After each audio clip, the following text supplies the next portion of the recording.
Shalom, shalom, set apart men. Man, welcome back to another episode of the Set Apart Man, where we help men, young and old, learn how to live set apart, walk more obedient to the will of the Most High Yah, and how to navigate a righteous lifestyle in this world. Man, in today's video, man, I'm going to talk about something that will truly help a lot of young men prosper and be successful in their life. You know, if you're a young man with ambition and goals and drive and determination, man, this is for you. Because, man, there are a lot of men out there that are hardworking, very talented and gifted, and they never go anywhere because they never resolve this issue. Man, but before, man, we dive into this, man, I need you to do me a solid. Brothers, hit that like button. Doesn't cost you anything. You know, secondly, consider subscribing to the channel. If you subscribe, turn your notifications on and set them to all notifications. And then lastly, you know, drop me a comment below answering this question. What do you think is one fundamental character flaw that holds young men back from getting where they want in life? You know, drop your comment below. Let's start that dialogue. Let's start that conversation. You never know what your response or your comment might do as far as somebody reading it and realizing, man, that's something that they need to work on as a man. But without further ado, let's talk about it. The Matrix is everywhere. It is all around us. Even now, in this very room. You can see it when you look out your window or when you turn on your television. You can feel it when you go to work, When you go to church, when you pay your taxes. It is the world that has been pulled over your eyes to blind you from the truth. What truth? That you are a slave. Like everyone else, you were born into bondage. Unfortunately, no one can be told what the Matrix is. You have to see it for yourself. This is your last chance. After this, there is no turning back. You take the blue pill, the story ends. You wake up in your bed and believe whatever you want to believe. You take the red pill, you stay in Wonderland, and I show you how deep the rabbit hole goes. Remember, all I'm offering is the truth, nothing more. All praise to the Most High Yah Shalom. Thank you for tuning in to another righteous Ruach Spirit-filled episode of the Set Apart Man. Once again, I'm back at it in them trenches, handling that kingdom business. Man, I just got home from a job where, you know, I'm learning a particular skill set from a 60-year-old man who has been in his trade for over 40 years, which is longer than I've been born. And the only reason that I'm able to thrive and learn and get mentorship and coaching like that is because, man, at a very early age, man, being raised by my grandparents, man, they dealt with that rebellious spirit in me as a young boy that wants to clap back, always wants to say something back. You know, and men, once you've got a little bit of age on you, you start to realize the importance of having a cooperative woman, a woman that don't have all that clap back. Okay? Man, a wise man once told me, everything does not warrant a response. You know, when I heard that between the ages of 8 and 10, everything does not warrant a response. The wise man that told me that was my grandfather. And man, that right there is a statement or a saying that took years to marinate. And being a man that has been very successful in the endeavors that I've had, you know, I had to learn what that saying meant. I had to learn what that saying, you know, stood for.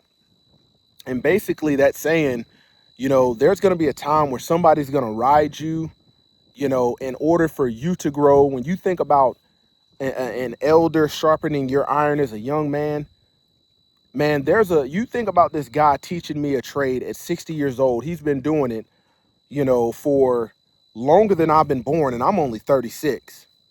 You know, there's a 99.9% chance that anytime that spirit, if it were to present itself and he tell me I jacked something up or you messed it up or X, Y, and Z, you know, there's a 99.9% chance with me being new to it and having so much to learn that I'm in the wrong.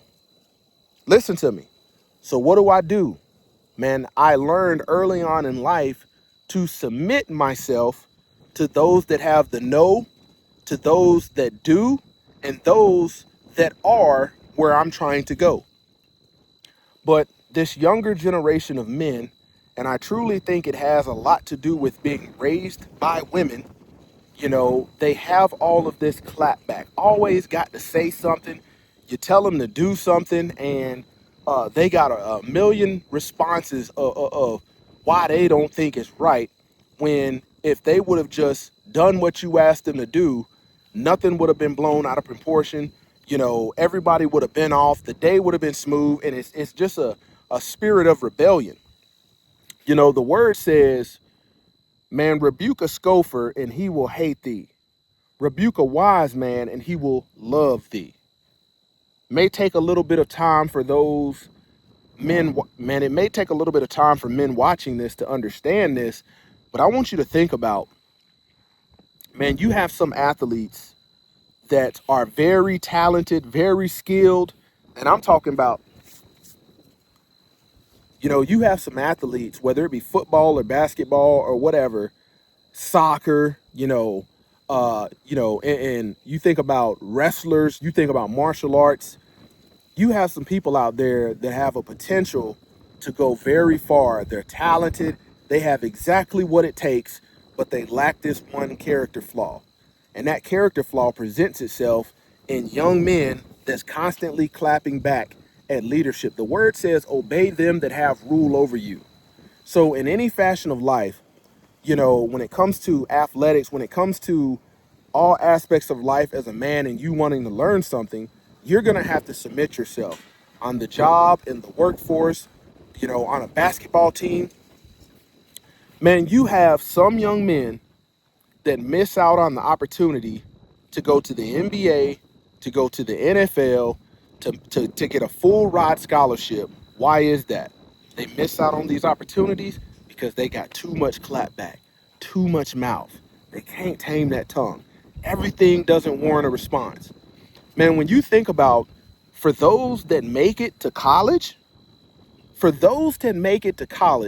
and play sports at a collegiate level, you know, when you think about it, man, when these coaches from these professional, you know, well-known teams come to a college, man, it doesn't come down to your talent. It doesn't come down to your skills on the court. Man, it comes down to, man, are you coachable at the next level? And a lot of young men mess up their opportunity because, man, your ego gets in the way and you think that you have nothing to learn. But the reality is you're not at the level you want to be at. So therefore, man, you still got a lot of room to learn.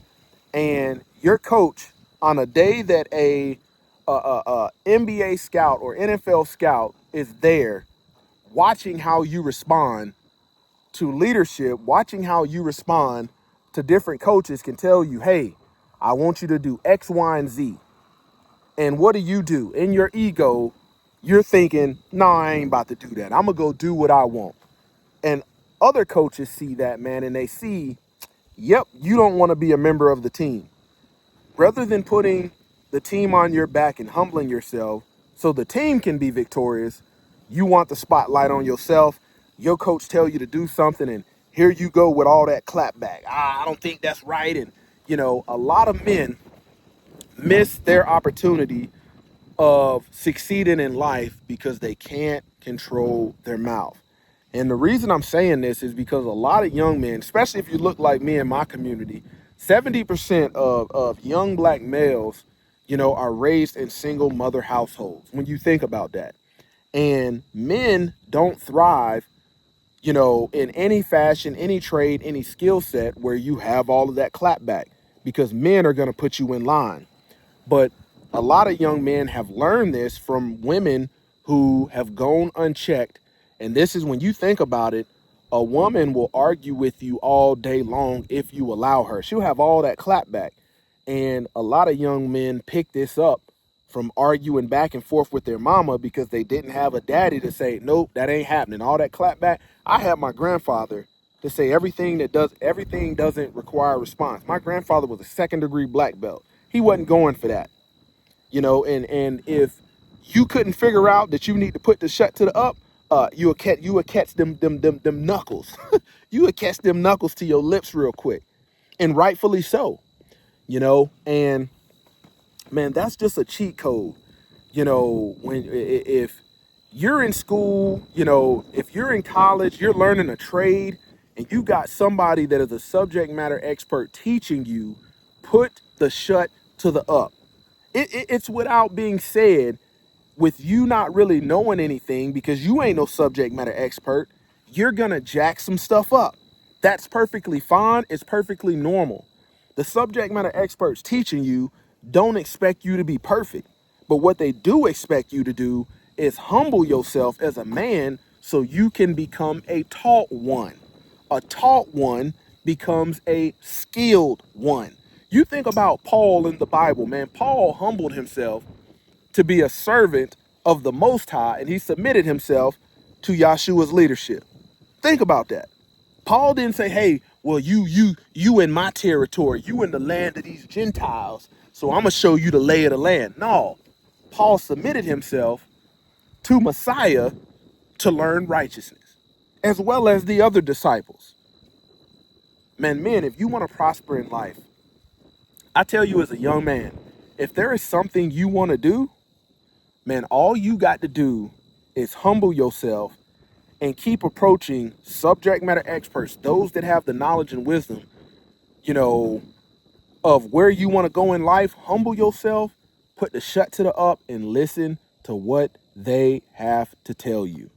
Listen to the corrections. Get out your feelings, get out your bag, get out your emotions. As a drill sergeant, man, it was, when you think about basic training, 9 weeks long, man, that is really a transformation process. Teaching civilians how to be disciplined, turning just a regular civilian into a soldier. And the first week, man, them trainees got so much clap back. I don't think, and well, I think what we should be doing. And you put, man, you get some good sweat equity out of them, and that spirit of rebellion, that spirit of clapback, man, it just leaves them over time. And here's the difference, man. You start off with somebody on week 1, and they got all that clapback, shark attack. Man, you lighten them up. You ask them something, a yes or no response, and they got all this clapback. But by week 9, because they've stayed the course and they realized all of that clapback is not going to allow you to prosper or succeed in the military. By week 9, man, you can tell a trainee, you as a drill sergeant, attention to detail on 100, you see a spot that they missed on that floor. You say, trainees, come here. You and your battle buddy. You and your battle buddy, come here. Man, y'all go back in there, get the broom and the mop, and do the whole thing over. And you know what you get by week 9? Yes, drill sergeant. Week 1 and 2, you know what you got? Well, we did it, and why do we got to do it again? All of that clapback. Week 9, yes, drill sergeant, and motivated to go do it. All they know is it wasn't up to standard. Week 9, it wasn't up to standard, and we need to go back and do it better. We need to go back and have more attention to detail. Week 1, they don't get it. But a lot of young men, man, there was no way in heck that I would have made it as far in the military as I have, for as long as I have, and obtained the rank that I have, if I had all that clapback as a man. Man, when you go to drill sergeant school, Fort Jackson, South Carolina, man, they're going to break you as a leader, because as a leader, you've been in the regular conventional army and you think, oh man, I know a little something, but you don't know what it takes to be a drill sergeant. You know a little bit about leadership, but you don't know what it takes to be a drill sergeant. Man, when I went to drill sergeant school, I had already been a staff sergeant. I had already been a successful platoon sergeant for 3 years. So when I went to drill sergeant school, I was already getting looked at for E7 and a shoe-in for E7. But you know what? Man, I humbled myself because I ain't never prior to that served no time as a drill sergeant. So I stand humbling myself. I stand to gain and learn a lot by saying check Roger, yes, and moving out and getting it done. Check Roger and getting it done. But man, there's one every cycle in drill sergeant school. You know what they got? Too much clapback. They get a month in the course, 2 month long course. They get a month in the course, and you got a leader that's very successful in their career, a senior drill sergeant leader, a DSL drill sergeant leader, you know, and they're giving a drill sergeant candidate correction. And you know what? Rather than receiving the correction, saying my apologies, I'll do better, and moving out, they get that clap back, and you didn't got a bad evaluation, potentially you know, can stop you from getting promoted, and you didn't wasted all that time because you couldn't tame your tongue. I tell you, man, if you want to get somewhere in life, man, you're gonna get further humbling thyself than having all that clap back. Man, I'll do another video on why the set apart man should only choose a woman that is cooperative and leave these women that's got all that clap back, man, leave them dead where they stand, because you ain't gonna be able to build nothing with them. Once again, this is the set apart man, kicking that thing gun barrel straight. Until next time, stay set apart, stay disciplined, stay in the word of Yah.